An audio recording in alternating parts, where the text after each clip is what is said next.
Average 2 থেকে 3টা question আসে এবং জেনেটিক্স থেকে 1টা থেকে 2টা কোশ্চেন আসে। এবং এই 3টা টপিক্সের ভিতরে সবচেয়ে বেশি ইম্পর্টেন্ট যে টপিক্সটা সেটা হচ্ছে আমাদের সেলুলার অ্যাডাপ্টেশন।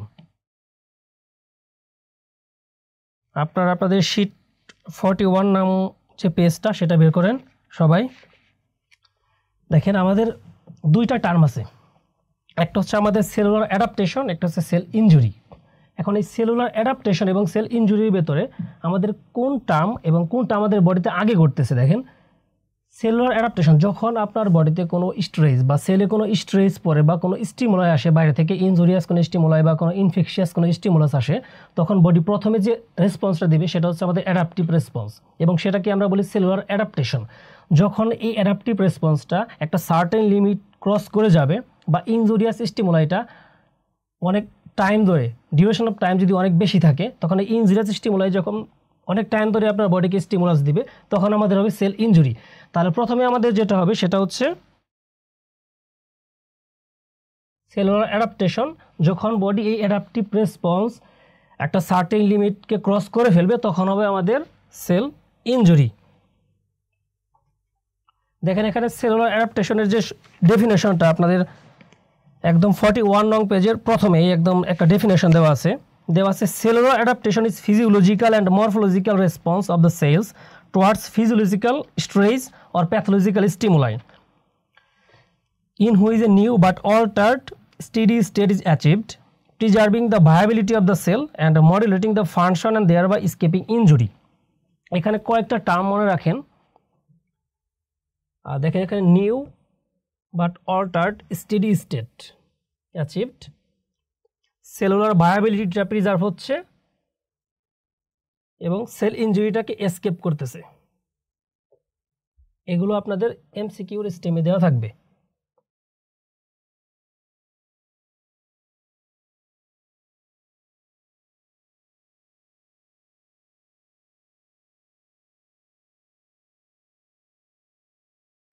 এখন সেলুলার অ্যাডাপ্টেশনের আমরা যে 4টা টাইপস ইউজুয়ালি, অ্যাট্রোপি, হাইপারট্রপি, হাইপারপ্লাসিয়া এবং মেটাপ্লাসিয়া। এই অ্যাট্রোপি, হাইপারট্রপি, হাইপারপ্লাসিয়া এবং মেটাপ্লাসিয়া এই 4টা বোঝার আগে আমাদের মাইটোসিসের উপর ডিপেন্ড করে সেলের যে টাইপস আছে আমাদের 3টা, সেই 3টা টাইপস আগে বুঝতে হবে। দেখেন মাইটোসিসের উপর ডিপেন্ড করে সেলকে আমরা 3 ভাগে ভাগ করি। একটা হচ্ছে লায়েবল সেল, স্টেবল সেল এবং পার্মানেন্ট সেল।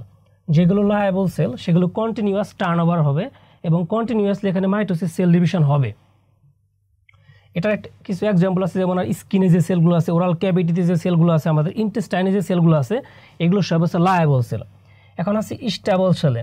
স্টেবল সেল যেগুলোতে মাইটোসিস হবে, বাট এটা ডিপেন্ড করবে যখন মাইটোসিসের প্রয়োজন হবে তখনই সেখানে মাইটোসিস হবে। যেমন আপনার এক্সাম্পল হিসেবে যদি আমরা ধরি লিভার, কিডনি, এখানে যে সেলগুলো থাকে সে সেলগুলো হচ্ছে স্টেবল সেল।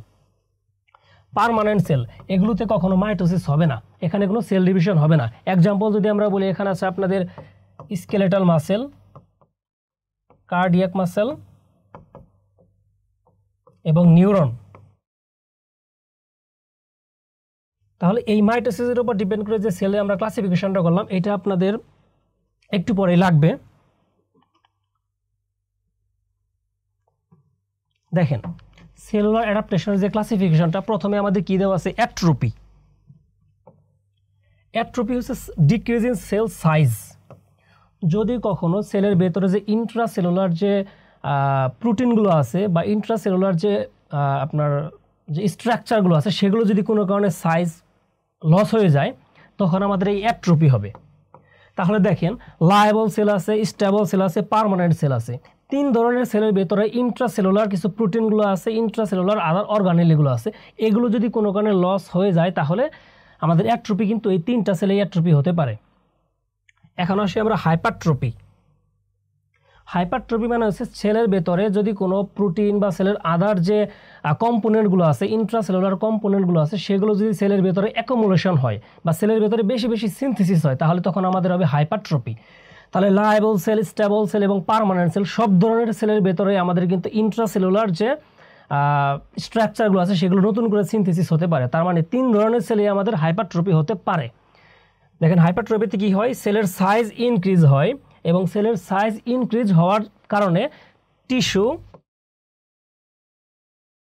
বা অর্গান, টিস্যু বা অর্গান এগুলোরও সাইজ ইনক্রিজ হয়।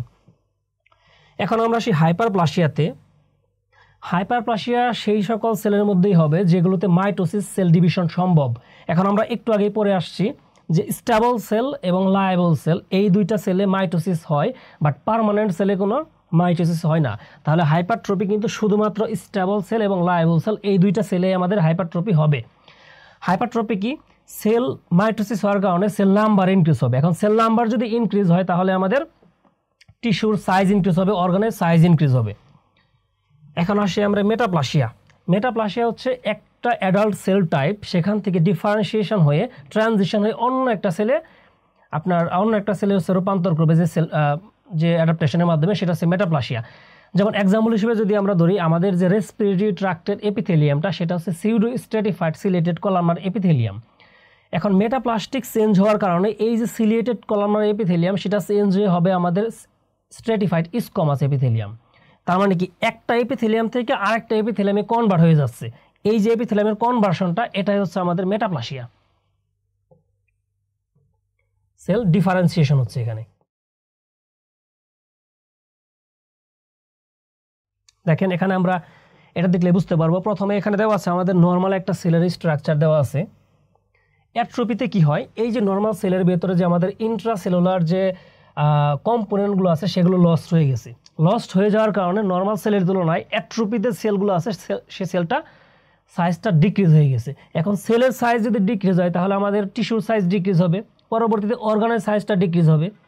এটা আমাদের অ্যাট্রোপি গেল। এখন আমরা আসি হাইপারট্রপিতে।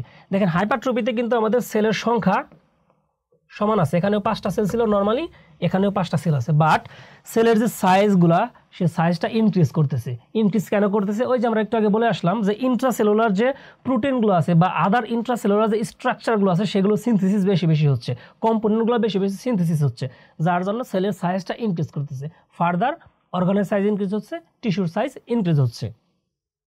কিন্তু এখানে দেখেন আপনার হাইপারপ্লাসিয়াতে কি হচ্ছে, নর্মালি 5টা সেল ছিল এখানে আপনার হয়ে গেছে দেখেন 10টা সেল, এখানে হয়ে গেছে 10টা সেল। তার মানে কি সেল নাম্বারটা ইনক্রিজ করছে, সেল নাম্বারটা ডাবল হয়ে গেছে। সেল নাম্বার যদি ডাবল হয় তাহলে আমাদের সেল যদি যত বেশি হবে টিস্যুর সাইজ তত বেশি হবে, অর্গানের সাইজ তত বেশি হবে। এখন আসি মেটাপ্লাসিয়াতে। দেখেন এখানে কয়েকটা সেল আছে, এই সেলগুলো দেখতে কলামনার সেলের মতো এবং বাকি সেলগুলো দেখতে স্কোয়ামাস সেলের মতো। তো সবগুলা সেলই আগে ছিল আপনার columnar type, ciliated columnar type. এখানে ডিফারেন্সিয়েশন হয়ে কিছু কলামনার সেল সেগুলো স্কোয়ামাস সেলে রূপান্তরিত হয়ে গেছে, যেটাকে আমরা বলি মেটাপ্লাসিয়া।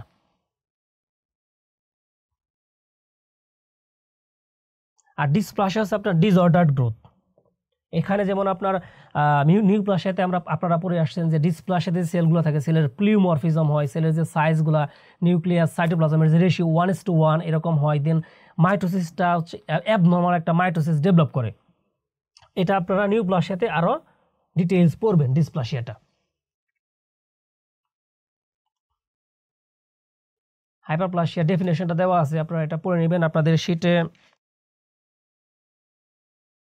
44 নাম্বার পেজে দেখবেন দেওয়া আছে হাইপারপ্লাসিয়া ডেফিনেশন। আমরা যেটা বললাম সেটা এখানে দেওয়া আছে।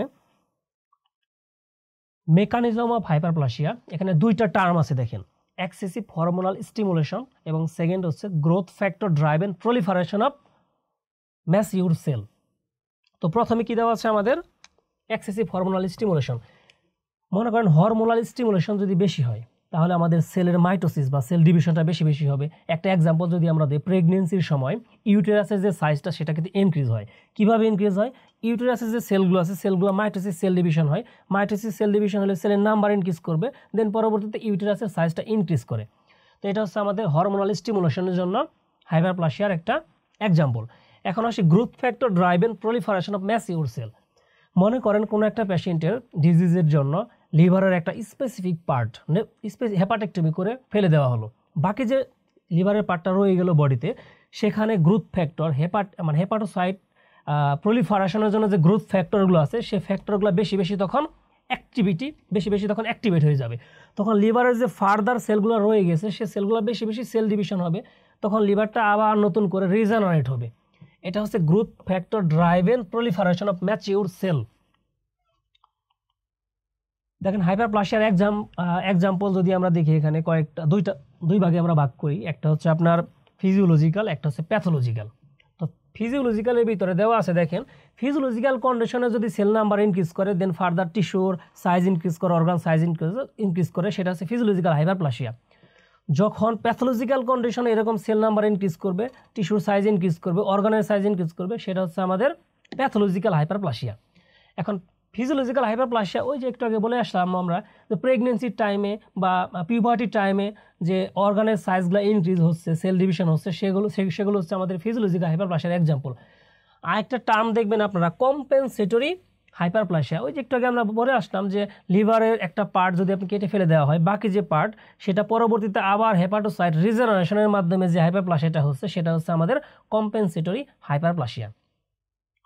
এখন প্যাথোলজিক্যাল হাইপারপ্লাসিয়ার ভিতরে এই যে আপনারা এক্সাম্পলগুলো পড়বেন, দেখেন endometrial hyperplasia, benign prostatic hyperplasia, then wound healing. এই যে ওন্ড হিলিংয়ে যে স্কার ফরমেশন হচ্ছে, সেটাও কিন্তু এক ধরনের হাইপারপ্লাসিয়ার এক্সাম্পল।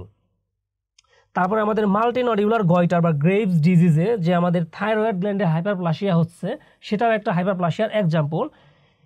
আরেকটা দেখেন ভাইরাল ইনফেকশন, বিশেষ করে হিউম্যান প্যাপিলোমা ভাইরাসের জন্য আমাদের স্কিনে যে স্কিন ওয়ার্ডটা হয়, এটা হচ্ছে একটা হাইপারপ্লাসিয়ার এক্সাম্পল। এখান থেকে আপনাদের এসবিআই আসতে পারে যে স্কিন ওয়ার্ড হচ্ছে এবং সেটার জন্য কোন অর্গানিজম রেসপন্সিবল এবং সেখানে কোন ধরনের সেলুলার অ্যাডাপ্টেশন ডেভেলপ করছে, এসবি হিসেবে আসতে পারে। তখন আপনারা ইজিলি হাইপারপ্লাসিয়া এসবি হিসেবে কারেক্ট করতে পারবেন।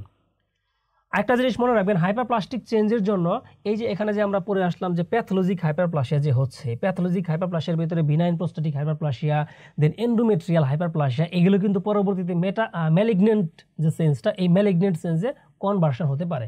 তার মানে কি, হাইপারট্রপি থেকে পরবর্তীতে ম্যালিগনেন্সি ডেভেলপ করতে পারে। হাইপারট্রপি একটা আপনার ফার্টাইল সয়েল ফর ক্যান্সার।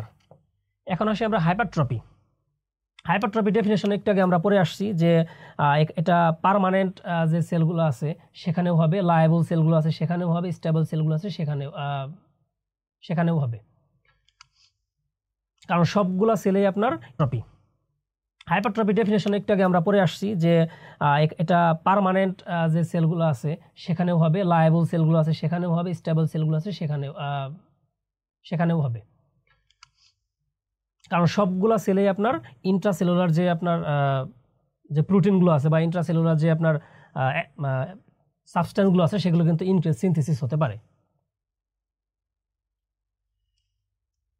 দেখেন এই যেখানে প্রথম স্টেমটা দেওয়া আছে there is no formation of new cell, এখানে কোনো মাইটোসিস হচ্ছে না, তার মানে এখানে নতুন করে কোনো সেল ফরমেশন হবে না।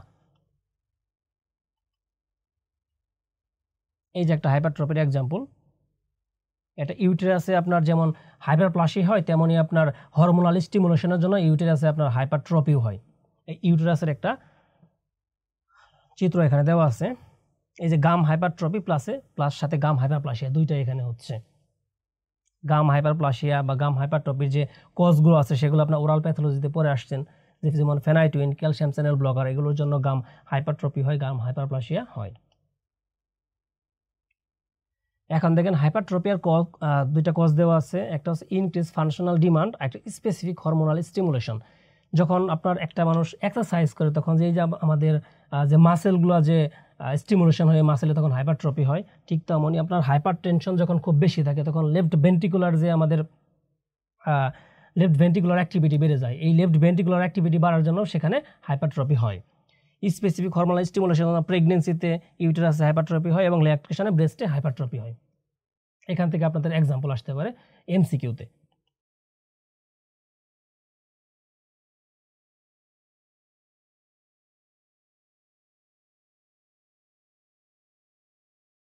আপনাদের শীটের 44 নাম্বার পেজে দেখবেন একটা ডিফারেন্স দেওয়া আছে, হাইপারট্রপি এবং হাইপারপ্লাসিয়ার ডিফারেন্স দেওয়া আছে।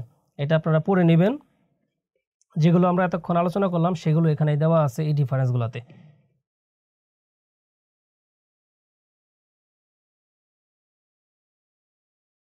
এখন আসি অ্যাট্রপি ডেফিনেশন একটু আগে আমরা পড়ে আসছি, সেলের ভিতর থেকে যদি কোনো সেলুলার সাবস্টেন্স যদি লস হয়ে যায় বা প্রোটিন সিনথেসিস যদি কমে যায় তাহলে সেক্ষেত্রে সেলের সাইজটা কমে যাবে, সেটা হচ্ছে অ্যাট্রপি। তো অ্যাট্রপি এরকম টাইপস দুইটা, ফিজিওলজিক্যাল অ্যাট্রপি, প্যাথোলজিক্যাল অ্যাট্রপি, এগুলো আপনারা মুখস্থ করে ফেলবেন। ফিজিওলজিক্যাল মানে কি, প্যাথোলজিক্যাল মানে কি একটু আগে আমরা বলে আসছি।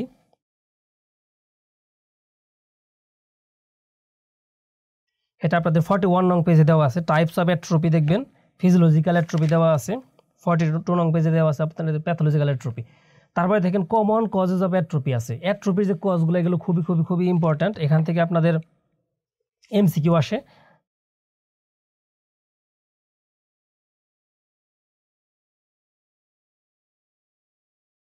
দেখেন প্রথমে দেওয়া আছে কজ কি, ডিক্রিজড ওয়ার্কলোড। ওয়ার্কলোড যদি কমে যায় সেক্ষেত্রে আপনাদের অ্যাট্রোপি হবে। এখন ওয়ার্কলোড এখানে আপনাদের অপশনে দেওয়া থাকবে ইনক্রিজড ওয়ার্কলোড, সেক্ষেত্রে সেটা ফলস হবে। ডিমিনিশড ব্লাড সাপ্লাই, এখন ব্লাড সাপ্লাই যদি আপনার কমে যায় সেখানে আপনার অ্যাট্রোপি হবে, কারণ সেলটা নিউট্রিয়েন্ট পাচ্ছে না, নিউট্রিয়েন্ট না পেলে সেল অ্যাট্রোপি হবে। ইনঅ্যাডিকুয়েট নিউট্রিশন একই রকম। Loss of endocrine stimulation, endocrine stimulation যদি কমে যায় সেখানে অ্যাট্রোপি হবে। Loss of innervation, nerve supply যদি সেখানে কমে যায় সেখানে আপনার অ্যাট্রোপি হবে। এইজিং, সেলটা যখন আস্তে আস্তে এইজিং হবে, সেলের বয়স যত বাড়তে থাকবে তত সেটা অ্যাট্রোপিতে কনভার্ট হবে। প্রেশারের জন্য আপনার অ্যাট্রোপি হয়। এখন আসি আমরা মেটাপ্লাসিয়াতে। এটা আপনাদের শীটে 45 নং পেজে আছে, দেখবেন মেটাপ্লাসিয়া। দেখেন মেটাপ্লাসিয়ার প্রথম লাইনটা আপনাদের আছে, metaplasia is a reversible change in which one adult cell type is replaced by another cell type. মানে একটা সেল টাইপ সেটা রিপ্লেসড হয়েছে অ্যানাদার সেল টাইপ সেলের মাধ্যমে, যেটা একটু আগে আমরা পড়ে আসছি। যেমন আপনাদের রেসপিরেটরি ট্র্যাক্টের এপিথেলিয়াম সেটা রিপ্লেসড হচ্ছে আমাদের স্কোমাস এপিথেলিয়ামের মাধ্যমে।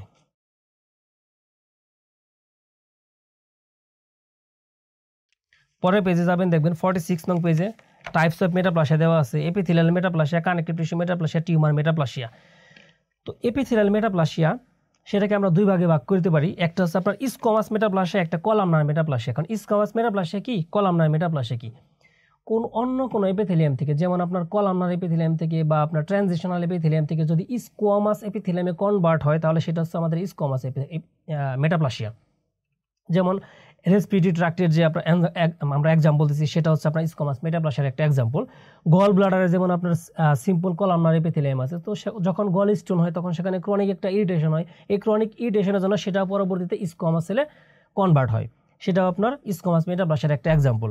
ঠিক সেরকম ইউটেরাস, প্রোস্টেট এবং ভিটামিন এ ডেফিসিয়েন্সির জন্য দেখেন 5 নাম্বার দেওয়া আছে ভিটামিন এ ডেফিসিয়েন্সি।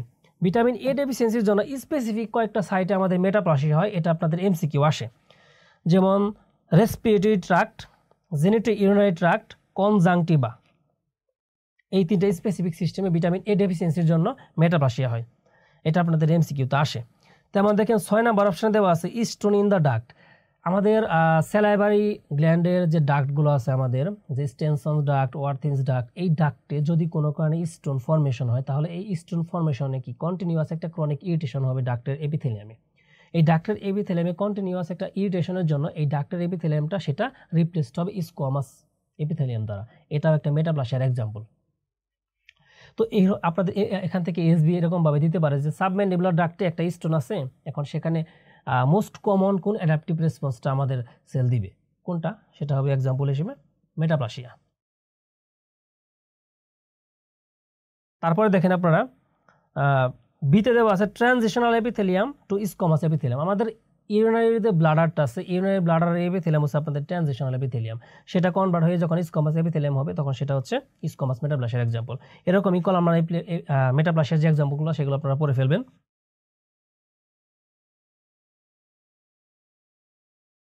দেখেন এই যে অ্যাডাপ্টেশনের 4টা টাইপস আমরা পড়লাম, অ্যাট্রোপি, হাইপারট্রপি, হাইপারপ্লাসিয়া, মেটাপ্লাসিয়া, এই 4টা টাইপই কিন্তু রিভার্সিবল।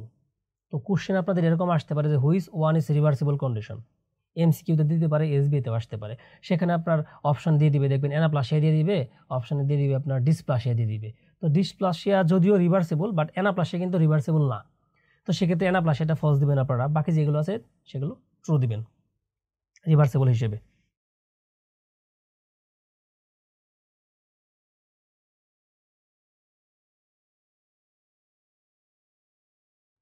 এই যে দেখেন এখানে আপনারা যদি দেখবেন যে এই যে এখানে দেখেন কলামনার এপিথেলিয়াম ছিল প্রথমে, বাট সেটা পরবর্তীতে আপনার ট্রান্সফর্ম হয়ে রিপ্লেসড হয়েছে স্কোমাস এপিথেলিয়ামের দ্বারা, এটা হচ্ছে আপনার স্কোমাস মেটাপ্লাসিয়া।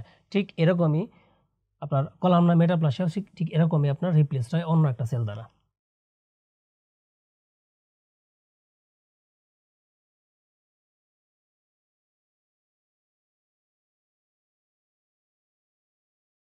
তাহলে সেলুলার অ্যাডাপ্টেশন থেকে আপনারা কি কি পড়বেন আরেকবার দেখে নেন।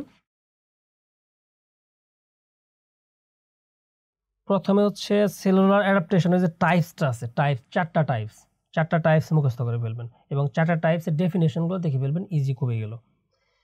তারপরে অ্যাট্রোপির মধ্যে আপনাদের 42 নং পেজে দেওয়া আছে কমন কজেস অফ অ্যাট্রোপি, এখান থেকে এমসিকিউ আসে। হাইপারট্রপিতে দেখেন এক্সাম্পল অফ হাইপারট্রপি আছে, প্যাথোলজিক্যাল হাইপারট্রপি, ফিজিওলজিক্যাল হাইপারট্রপি, যেগুলো একটু আমরা পড়ে আসলাম, এখান থেকে এমসিকিউ আসে আপনাদের। 44 নং পেজে হাইপারট্রপি এবং হাইপারপ্লাসিয়ার যে ডিফারেন্সটা সেটা পড়বেন।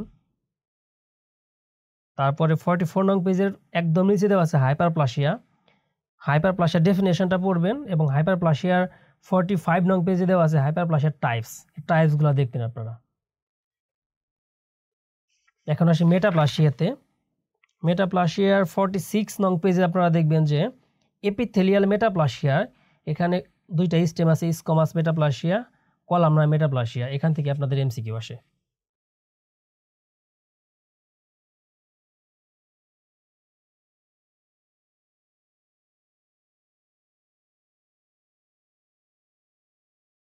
এই ডিফারেন্সটা দেখতে পারেন আপনারা, মেটাপ্লাসিয়া এবং নিউপ্লাসিয়ার ভিতরে ডিফারেন্স। এখন আমরা পড়ব সেল ইনজুরি। যখন সেল এখন অ্যাডাপটিভ রেসপন্স দিতে পারতেছে না, তার অ্যাডাপটিভ রেসপন্স একটা নর্মাল লিমিটের তুলনায় বেশি হয়ে গেছে বা ইনজুরিয়াস স্টিমুলাই পারসিস্ট করতেছে, লং একটা ডিউরেশন পারসিস্ট করতেছে, তখন আমাদের সেল ইনজুরি হবে, তখন সেল আর অ্যাডাপ্টেশন করতে পারবে না।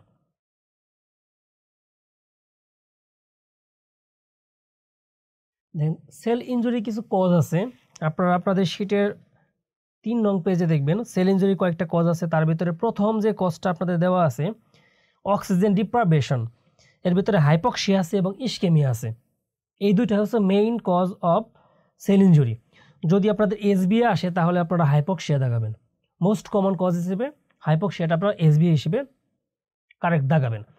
এখন হাইপক্সিয়া এবং ইস্কেমিয়ার ভিতরে বেসিক একটা ডিফারেন্স আছে, যেমন আপনার বডিতে যদি কোনো কারণে ব্লাড সাপ্লাই লস হয়, তাহলে এই ব্লাড সাপ্লাই লস হওয়ার জন্য ব্লাডের মধ্যে যে কম্পোনেন্টগুলো আছে আমাদের, সেখানে অক্সিজেন আছে, সেখানে গ্লুকোজ আছে, সেখানে আদার নিউট্রিয়েন্ট আছে, এই সকল ধরনের কম্পোনেন্টই যদি আপনাদের টিস্যুতে না যায় তাহলে সেটা হচ্ছে ইস্কেমিয়া। আর হাইপক্সিয়া কি শুধুমাত্র অক্সিজেন ডেফিসিয়েন্সি হবে, তাহলে শুধুমাত্র অক্সিজেন ডেফিসিয়েন্সি হলে তাকে আমরা বলবো হাইপক্সিয়া। অক্সিজেন ছাড়াও আরও যে ব্লাডের কম্পোনেন্টগুলো আছে সেগুলো যদি কোনো কারণে আপনার টিস্যুতে না যেতে পারে তাহলে সেটাকে আমরা বলবো ইস্কেমিয়া। তাহলে ইস্কেমিয়াকে আমরা হাইপক্সিয়ার একটা কজ হিসেবে ধরতে পারি, ইস্কেমিয়ার জন্যই হাইপক্সিয়া পরবর্তীতে ডেভেলপ করে। দেখেন আরও অনেকগুলো কজ আপনাদের আছে, যে 2 নম্বর কজ আপনাদের দেওয়া আছে, দেখেন physical agent, then chemical agent and drug, infectious agent, genetic derangement, এগুলো আপনারা জাস্ট একবার রিডিং দিবেন, এটা আপনার 1 স্টার আপনাদের জন্য। এবং 3 নং পেজের একদম উপরে দেওয়া আছে টাইপস, দেখেন টাইপসটা আপনাদের ইনফিনিটি স্টার। প্রতিবারই দেখবেন এখান থেকে রিভার্সিবল সেল ইনজুরির এক্সাম্পল আসতেছে, ইরিভার্সিবল সেল ইনজুরির এক্সাম্পল আসতেছে। যেমন রিভার্সিবল সেল ইনজুরি আপনাদের দুইটা দেওয়া আছে, এখানে cellular swelling and fattiness. Irreversible cell ইনজুরিতে আছে নেক্রোসিস এবং অ্যাপোপ্টোসিস। এখান থেকে খুবই সহজ, কিন্তু এখান থেকে প্রতিবারই কোশ্চেন আসে। দেখেন আপনারা এখানে নর্মাল সেল ছিল, নর্মাল সেলে যদি কোনো কারণে স্ট্রেস পড়ে বা কোনো আপনার ফিজিওলজিক্যাল যদি কোনো স্ট্রেস পড়ে, তাহলে এখানে অ্যাডাপ্টেশন হচ্ছে প্রথমে। যখন অ্যাডাপ্টেশন আর হতে পারবে না বা বডি যখন অ্যাডাপ্টেশন আর কন্টিনিউ করতে পারবে না, তখন আপনার সেখানে ইনঅ্যাবিলিটি টু অ্যাডাপ্টেশন হবে এবং তখন ফার্দার সেল ইনজুরি ডেভেলপ করবে। এখন যদি ইনজুরিয়াস স্টিমুলাইটা সেটা সরাসরি নর্মাল সেলে যদি ইনজুরিয়াস স্টিমুলাই আসে এবং সেটা যদি লং টার্ম পারসিস্ট করে, তাহলে সেখানে কোনো অ্যাডাপ্টেশন বডি করতে পারবে না, সেখানে সরাসরি সেল ইনজুরি হবে। এখন সেল ইনজুরি কিছু মেকানিজম আছে, সেটা আমরা পড়বো। দেখেন এই যে সেল ইনজুরির যে মেকানিজমটা আছে, এই চার্টটা যদি আপনারা পড়েন তাহলে সেল ইনজুরির একদম বলতে পারেন যে 30% থেকে 40% কোশ্চেন এখান থেকেই আসে। এর ভেতর থেকে আপনারা বারবার এখান থেকে এমসিকিউ আসে, বারবার এখান থেকে এসবি আসে। দেখেন একটু আগে আমরা বলে আসছি যে ব্লাড সাপ্লাই যদি লস হয় বা ব্লাড সার্কুলেশন যদি ডিসকন্টিনিউ হয় তাহলে আমাদের কি ডেভেলপ করে, ইসকেমিয়া ডেভেলপ করে। এখন ইসকেমিয়া যদি ডেভেলপ করে তাহলে সেখানে কি হবে, সেখানে আপনাদের পেরিফেরিতে বা পেরিফেরাল যে টিস্যুগুলো আছে সেখানে কি হবে, সেখানে অক্সিজেন যেতে পারবে না, সেখানে আদার নিউট্রিয়েন্ট যেতে পারবে না। এখন অক্সিজেন যদি না যায়, অক্সিজেন যদি সেল যদি অক্সিজেন না পায় তাহলে কি হবে, তাহলে মাইটোকন্ড্রিয়া যে আছে এই মাইটোকন্ড্রিয়া অক্সিডেটিভ যে ফসফোরাইলেশন সেটা আর করতে পারবে না। এখন অক্সিডেটিভ ফসফোরাইলেশন কি, দেখেন আমরা মেটাবলিজমে আপনারা পড়ে আসছেন গ্লাইকোলাইসিস, টিসিএ সাইকেল। তো গ্লাইকোলাইসিস এবং টিসিএ সাইকেলে যে এটিপি কিছু আপনার সাবস্ট্রেট লেভেলেই কিছু এটিপি উৎপন্ন হয়, বাট বাকি যেগুলো আছে NADP2H, FADP2H এইভাবে যেগুলো ফরমেশন হয় সেগুলো কিন্তু পরবর্তীতে রেসপিরেটরি চেইনে যেতে হবে। রেসপিরেটরি চেইনে যদি এগুলো না যায় তাহলে সেখান থেকে আর এটিপি উৎপন্ন হতে পারবে না। এখন গ্লাইকোলাইসিসের এবং টিসিএ সাইকেলের এই যে সাবস্ট্রেটগুলো তৈরি হচ্ছে, এই সাবস্ট্রেটগুলো যদি রেসপিরেটরি চেইনে না গিয়ে যদি অক্সিডেটিভ ফসফোরাইলেশন না হতে পারে তাহলে সেখানে আর এটিপি উৎপন্ন হবে না। তার মানে কি, এখানে এটিপি সিনথেসিস কমে যাবে। এখন মাইটোকন্ড্রিয়ার মধ্যে আমাদের এই রেসপিরেটরি চেইনগুলো হয়, মাইটোকন্ড্রিয়াতে যদি রেসপিরেটরি চেইন না হতে পারে তাহলে অক্সিডেটিভ ফসফোরাইলেশন হবে না। অক্সিডেটিভ ফসফোরাইলেশন হচ্ছে এটিপি তৈরির একটা প্রক্রিয়া। এখন অক্সিডেটিভ ফসফোরাইলেশন হচ্ছে না তাহলে এটিপি তৈরি হচ্ছে না, এখানে এটিপি কমে যাচ্ছে।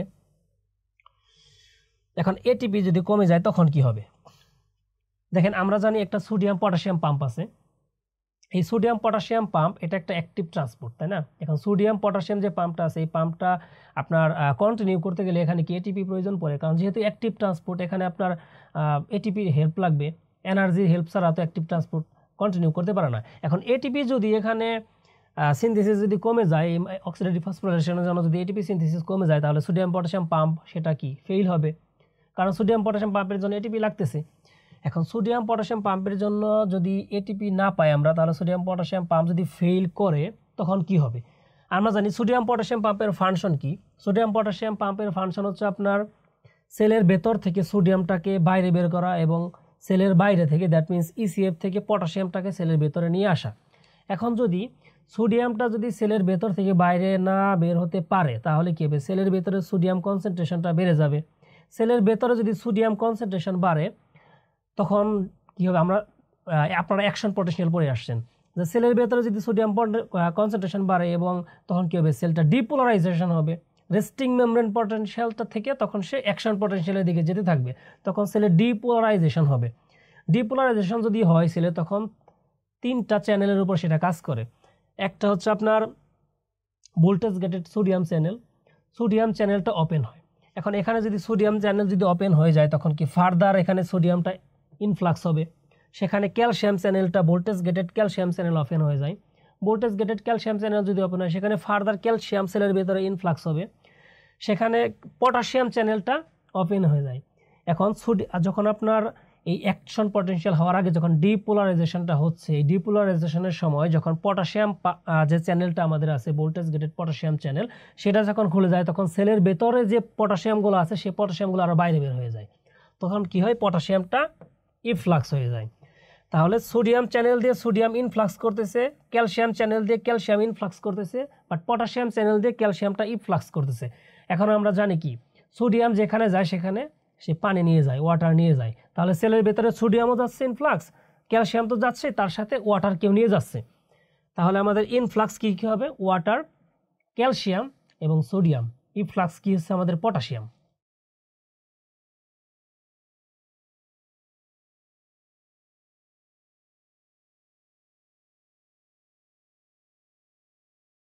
দেখেন এখানে দেওয়া আছে influx of calcium, influx of water, influx of sodium, influx of potassium, কারণ সোডিয়াম পটাশিয়াম পাম্পটা ফেল হয়েছে এখানে। এখন সোডিয়াম পটাশিয়াম পাম্প ফেল হওয়ার জন্য এই যে আয়নগুলো, ওয়াটারগুলো ইনফ্লাক্স হচ্ছে, পটাশিয়ামগুলো ইনফ্লাক্স হচ্ছে, এর জন্য আমাদের সেলের ভেতরে কিছু চেঞ্জ আসবে।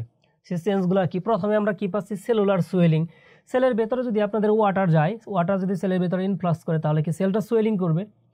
তারপরে আমরা কি পাচ্ছি, লস অফ মাইক্রোবিলাই। এখন লস অফ মাইক্রোবিলাই এটা আবার কি, দেখেন প্রতিটা সেলেই বিশেষ করে আমাদের গ্যাস্ট্রোইন্টেস্টিনাল ট্র্যাক্টের যে সেলগুলো আছে সেখানে বিশেষ করে আমাদের সেল সারফেস কিছু মডিফিকেশন থাকে। সেল সারফেস যে মডিফিকেশনগুলো আছে, বিলাই, মাইক্রোবিলাই, এই সেল সারফেস মডিফিকেশনগুলো এই যেগুলো হচ্ছে আপনাদের সেল সারফেস মডিফিকেশন। এখন সেলের ভেতরে যদি আপনাদের এদিক দিয়ে সেলের ভেতরে যদি ওয়াটার ইনফ্লাক্স হয়, সেলের ভেতরে যদি ওয়াটার ইনফ্লাক্স হয়, এখানে যদি ওয়াটার আসে, তখন এই সেল সারফেস মডিফিকেশনের যে এই যে বেজাল এন্ডটা আছে, এখানে যদি ওয়াটার প্রেশার দেয়, ওয়াটার যদি উপরের দিকে প্রেশার দেয়, তাহলে কি হবে, এই সেল সারফেস মডিফিকেশনগুলো কি লস হয়ে যাবে, লস হয়ে তখন এরকম হয়ে যাবে।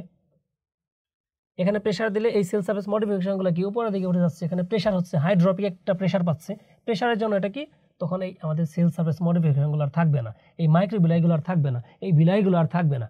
তার মানে কি, loss of microvilli, loss of cell surface modification. তখন আপনাদের এখানে কোশ্চেন আসতে পারে যে ইরিভার্সিবল যে রিভার্সিবল যে সেল ইনজুরির যে আপনার ক্যারেক্টারিস্টিকগুলো সেখানে দেওয়া থাকবে, আপনাদের স্টেমে দেওয়া থাকবে loss of microvilli, loss of cell surface modification, তখন সেগুলো আপনারা ট্রু দিবেন।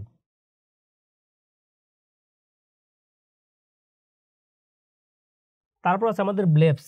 ব্লেবস হচ্ছে সাইটোপ্লাজমিক যে ব্লেব, এটা কি দেখেন, এখানে ওয়াটার তো আসতেছে, ওয়াটার আসতে আসতে এমন অবস্থা হবে যে তখন ওয়াটার আরও প্রেশার দিয়ে এখানে সাইটোপ্লাজমের ভিতরে সেল মেমব্রেনের মধ্যে এরকম একটা ব্লেব ক্রিয়েট করবে, এরকম ব্লেব, বাংলাতে যেটা আমরা ফুসকা বলতে পারি। দেখেন এরকম সাইটোপ্লাজমিক ব্লেব ফর্মেশন হবে প্লাজমা মেমব্রেনে। তারপরে দেওয়া আছে এন্ডোপ্লাজমিক রেটিকুলাম সোয়েলিং। এন্ডোপ্লাজমিক আমাদের যে সেল মেমব্রেন, সেখানে যেরকম ওয়াটার ইনফ্লাক্স করে, তেমনি আপনার এন্ডোপ্লাজমিক রেটিকুলামেও তো একটা মেমব্রেন আছে, তাই না, এটা একটা মেমব্রেন আছে অর্গানিলি, তো সেই মেমব্রেন দিয়ে ওয়াটারটা ভেতরে যাবে এন্ডোপ্লাজমিক রেটিকুলামে, সেক্ষেত্রে এন্ডোপ্লাজমিক রেটিকুলামটা কী হবে, এন্ডোপ্লাজমিক রেটিকুলামটা সোয়েলিং হবে। তারপর আছে মাইলিন ফিগার। এই জিনিসটা কি দেখেন, আমাদের সেল মেমব্রেনে যে ফসফোলিপিডগুলো আছে বা সেলের ভেতরে যে অর্গানেলিগুলো আছে, সেখানে তো ফসফোলিপিড আছে, কারণ সেল মেমব্রেন মানেই সেখানে ফসফোলিপিড থাকবে। এখন সেখানে যদি ফসফোলিপিড থাকে, তাহলে এই যে আমাদের এটিপি সিনথেসিস কমার জন্য বা ইরিভার্সিবল সেল ইনজুরির জন্য আমাদের সেল মেমব্রেনটা ধীরে ধীরে কি ডিস্ট্রয় হতে থাকবে। তো সেল মেমব্রেনের মধ্যে যে ফসফোলিপিডগুলো আছে, সেই ফসফোলিপিডগুলো আস্তে আস্তে ব্রেকডাউন হতে থাকবে, সেগুলো ব্রেকডাউন হয়ে আমাদের সাইটোপ্লাজমে একটা ডিপোজিশন হবে। এই যে ফসফোলিপিড মাস বা ফসফোলিপিড ডিপোজিশন হচ্ছে সাইটোপ্লাজমের মধ্যে, এই ফসফোলিপিড ড্যামেজড ফসফোলিপিড মাস, এটাকেই বলে মাইলিন ফিগার।